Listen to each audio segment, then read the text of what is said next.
त्या दिवशी इथे जो काही प्रसंग घडला, त्या काय कोणते मिठाईवाल्याचा काहीतरी झाला तो भाग, आता कानावरती जर मराठी समजत नसेल तर कानाखाली बसणारच मराठी.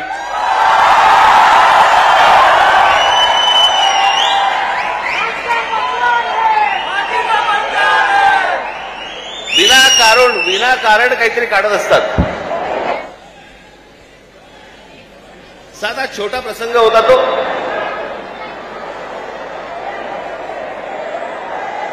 मोर्चासाठी म्हणून तिकडे जे कोणी माझे मराठी सैनिक होते पाणी प्यायला गेले तर तो माणसाने विचारलं कशासाठी मोर्चा काढताय, तरी सांगितलं हिंदी सक्तीचं गेले म्हणून.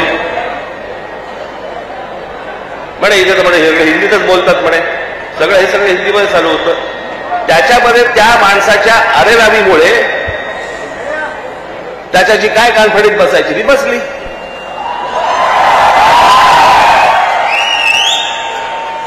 मग लगेच इकडच्या सगळ्या व्यापाऱ्यांनी बंद पुकारला. तुमच्या मारली होती, अजून नाही मारली आहे.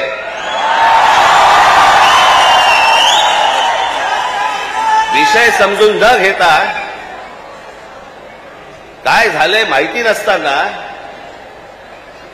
कुठच्या तरी राजकीय पक्षाच्या दबावाखाली येऊन जर तुम्ही हे असले बंद करणार असाल, तुम्हाला काय वाटलं मराठी व्यापारी नाहीयेत?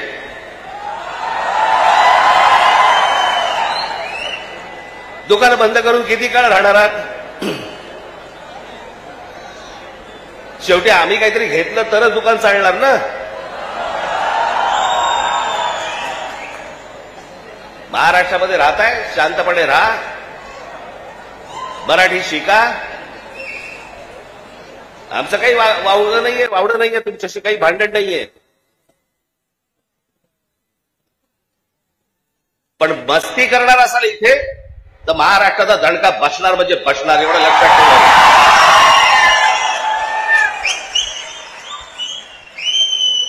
तर काय विषय होता? 1ली ते 5वी राज्य सरकारने म्हणे हिंदी कंपल्सरी, म्हणे हिंदी भाषा शिकलीच पाहिजे. त्याच्यावरनं खरं तर हे सगळं सुरू झालं.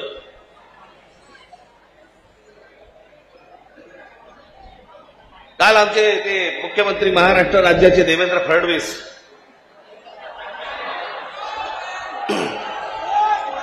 त्यांनी काल सांगितलं म्हणे